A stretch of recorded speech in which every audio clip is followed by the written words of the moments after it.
Hey, Lemon here. There's a point halfway through the video where I say it's the end of the video. It is not. There is an addendum. Make sure you watch it. Thanks, bye.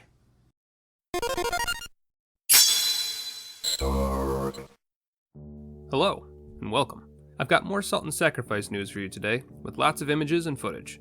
Hope your mind is ready for it. Before we begin though, James, that's the developer, by the by, has asked that we throw up a little disclaimer before we begin.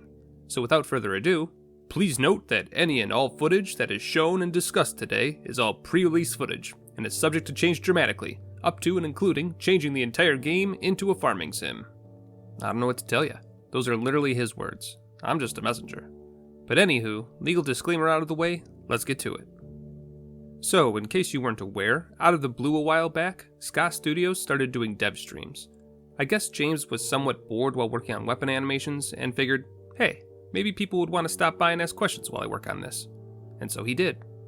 And so they did. And now we're here. But what does that mean for you?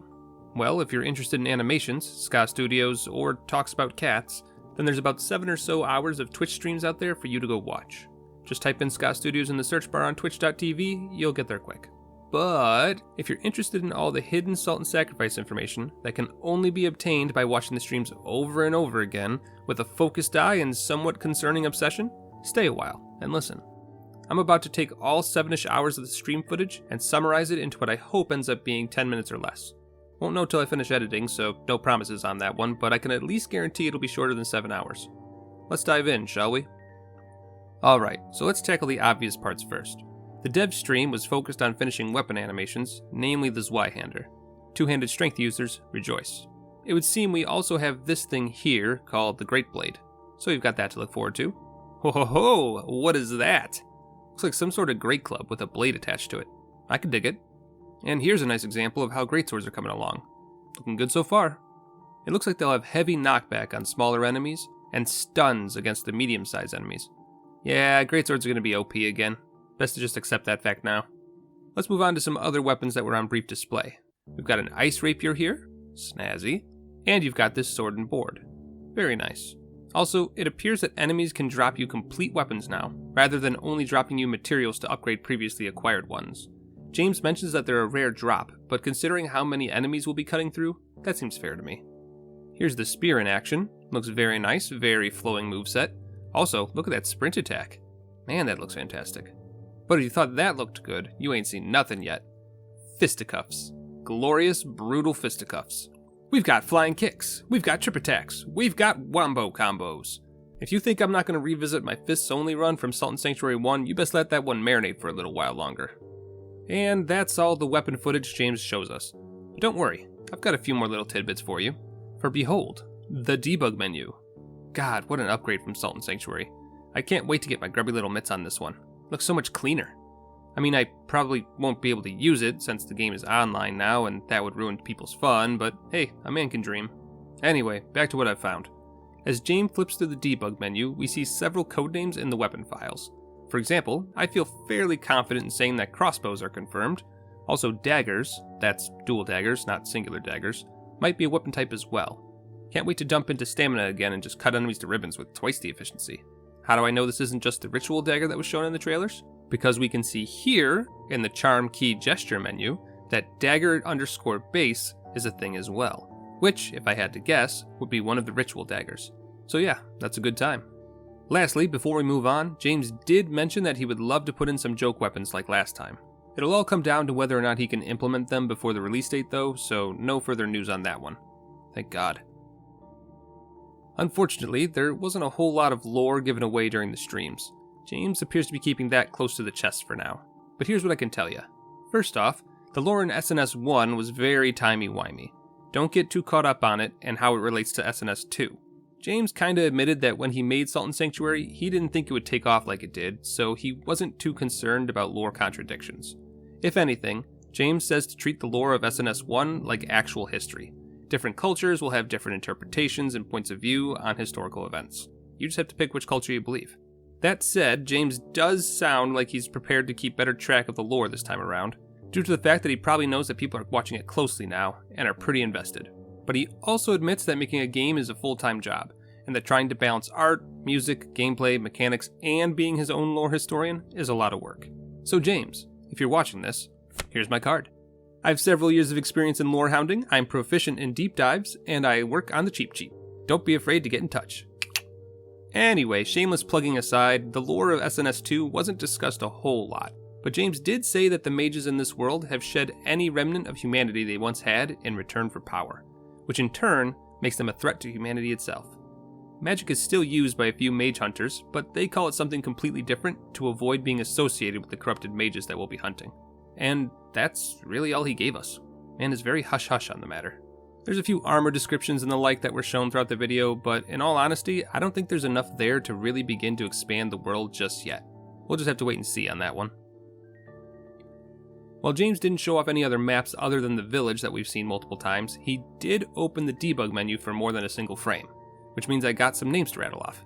There wasn't much there just yet, but considering the size of the maps we've seen so far, the number of maps listed here might be misleading. We've got the village, which we've seen already, the wastes, the swamps, oh god, mountains, and copses. Copses? This thing. Wish I had more visuals to show you, but hey, every new bit of information makes our vision a little bit clearer, yeah?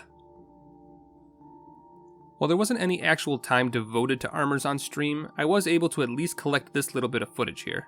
Not much to go on, I'm afraid, but judging by what we've already seen, I think we're in good hands. Fashion Salts 2022, here we come. Alright, so, what kind of mechanics are we looking at with Salt and Sacrifice?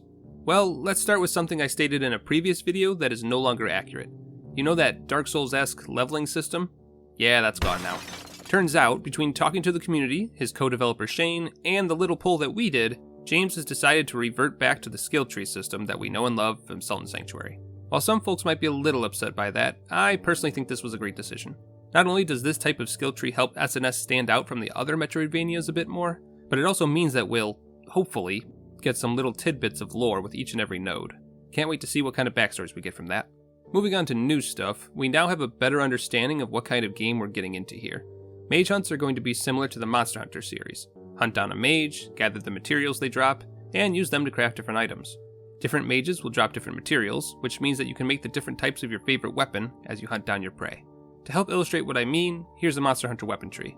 You start with the basic weapon, then kill a mage. Let's say it was a fire mage. You can now upgrade your weapon with the fire mage materials, making your original base weapon into a fiery version of it. Then you go hunt an ice mage, get the ability to make the ice version, and so on and so on. And, though I can't confirm this, it sounds like every mage will be able to be made into every type of weapon. So if you find a weapon type you like, you won't be limited by the fact that it's missing an element this time around. James also mentioned that there's going to be more gore in the game than was originally shown in the trailer. I'm not sure if we're talking Salt and Sanctuary or dishwasher levels of gore, but yeah, that's happening.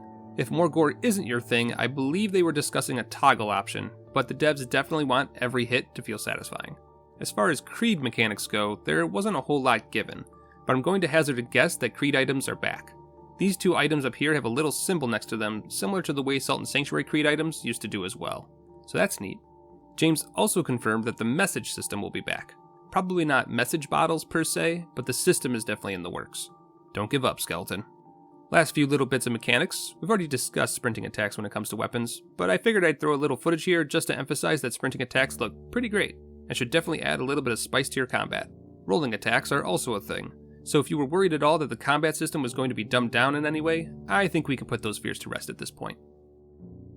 Alright, let's dive into the less tangible stuff. Whenever James opens the debug menu, which is beautiful, I can't stress that enough, we see a bunch of code names for things that may or may not be implemented in the game. I won't be listing off every single thing, we'd be here for days and it's all just word soup in the end, but you're more than welcome to pause the video and speculate for yourself what everything means. Alright, here we've got a whole list of weapons. We dove into this a little bit with the weapons section already, but I'm terrible at nonlinear script writing, so yeah. However, I will point out that there's a flesh weapon type. Not sure how to feel about that one. A couple other weapon types are hinted at here as well, so speculate at your leisure. We've also got a whole slew of monster names in here, and there's a lot. Holy shit, are there a lot. I don't know if these are done yet or what, but if they are, I think I know what they've been working on for the past 6 years. Moving along, we've got the code names for the consumables. Bunch of word soup there, have fun with that. I can make out a few obvious ones, like the different ammo types, the best weapons in the game, its younger, but just as ambitious brother, but we've also got some new names like Revive Feather and Revive Egg. No idea what that is? Can't wait to find out. We've also got a whole list of materials here. Looks like every mage drops at least 4 different types of materials. This also hints a little bit at the type of mages we'll be fighting. We've got fire, ice, poison, and, acrobat? I don't know on that last one, but I'm sure you'll come up with some theories for me. Next up is the charms, keys, and gesture list. Same deal as the other lists. You've got your pretty obvious rings here, an amulet that either helps increase or decrease cold damage, presumably, and then you've got your mystery rings, like wood runes and spider. The plot thickens. We've already gone over the different potential map types, but here we have missions. So if I had to guess, these symbolize the different types of missions we'll be going on. The M missions probably stand for mage hunts. Oh hey, here's some more. Water, fungal, earth, and Thama? Yeah, Thama mage hunt. Okay. W missions are a bit of a mystery, but if I had to guess, I'd say it stands for warp, or warp point missions to get to new areas, especially considering that when James clicks it, it warps him right to Ashbourne Village. SD missions, I've got nothing. Side missions, perhaps? But QP. QP looks an awful lot like quest points, and quest points are for creeds. Creeds like the Dawnlight of Order, or the Shroud Alliance. So with that little connection there, let's see what else we got. Looks like there's a creed involving blue hearts, which kinda sounds like the Blue Sentinels of Dark Souls. We also have sheriffs of some sort, an Oathbound creed, and a Chaos creed for all you chaotic neutrals out there. Anything further than the hint of the name about these creeds is obviously speculation, but at least we can make the educated guess that there are going to be more than just the 2 creeds we know about so far. Which is good, because Devara knows that people don't just fall into good and bad. Variety is the spice of life. Moving along, it turns out that the weird symbol I've been trying to figure out actually stands for networking, aka online play, which makes me wonder why the symbol was in the portal menu. Ah well, answer one question, 2 more appear. Other tidbits here include a bunch of in-game flags or triggers, which means nothing to me at the moment, and a performance tab, which is just a bunch of numbers for nerds, game designers, and fans like myself who like to peek under the hood every now and again. That's about all I was able to glean from the debug menu. The rest of this video won't be important information about the game, but I thought some people might want to know, so without further ado. While he's not actually working on one himself, James is 100% on board, pun intended, with licensing a board game version of Salt and Sanctuary to someone who can bring his world into tabletop format. If you've got the ambition and know-how, you might want to start working on a prototype. Just saying. And lastly, for those of you who haven't been paying attention or just need a little reminder, James has been streaming on Twitch. Just go to Twitch and type in Ska Studios, you can't miss it. I'll leave a link in the description too. It's infrequent, and I doubt it'll ever be full-on gameplay or behind-the-scene hints at what's coming next year. But if you're like me and need to absorb every single bit of information you can, follow him on Twitch and get notified whenever he decides to stream. And that's all I got. If there's ever any future Lemon. Interview. New footage.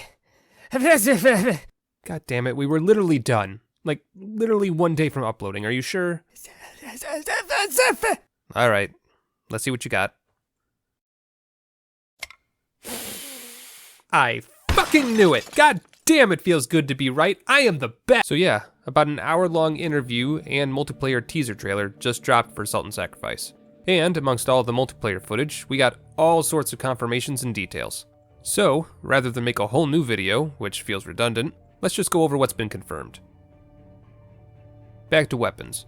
Dual daggers are confirmed, and they look sexy as hell. We've got an axe and shield combo, for those of you who aren't a fan of swords. That club axe greatsword we saw earlier has apparently been finished up, and can now be seen in action.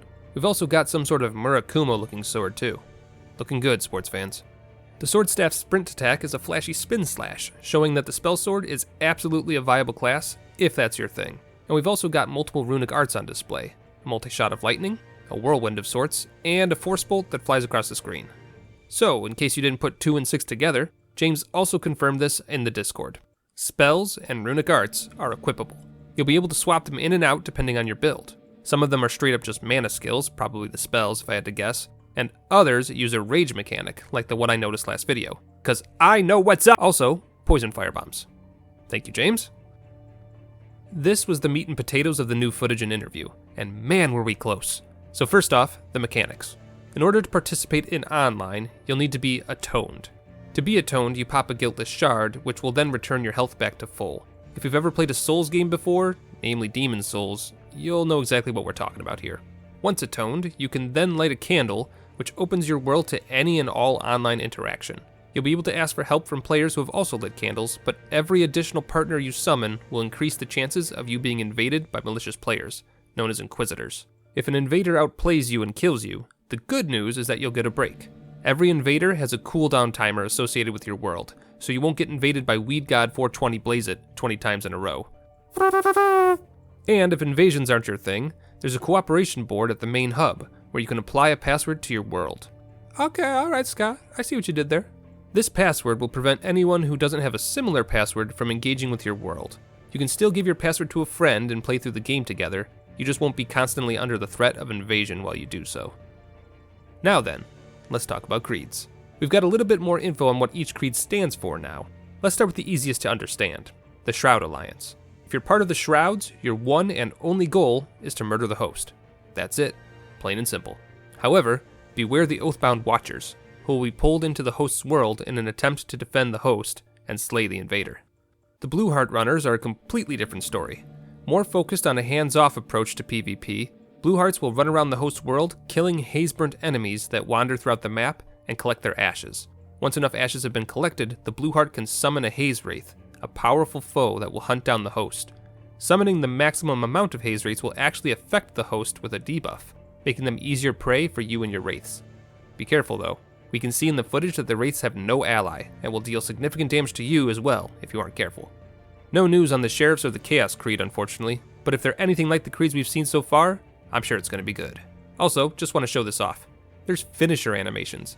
Combine that with a point down gesture and you'll make sure any player regrets the day they tried to invade your world. The developers are completely aware that multiplayer is going to involve a lot of balancing and rebalancing, and are actively anticipating that players are going to find broken combinations of weapons and skills. They're hoping to keep things as fun and interesting as possible, and fully accept that there's going to be some patches along the way. But what's a Souls-like PvP game without some broken mechanics, right? Personally, I'm probably going to go with Fisticuffs and Firebombs for my build. Not only because Fisticuffs looks amazing, but also because Firebombs or some equivalent of them are going to be on-site craftable now? Jesus wept, you're all fucked. You'll know it's me when you see me. Just make sure you give me a good fight. Wait, does this mean I get to make PvP montages now? Wow, that's gonna be weird. Anyway, that's everything. For real this time. Now if you'll excuse me, I need to upload this video before Ska releases another update and ruins all my hard work. Glow brightly, Saltborn.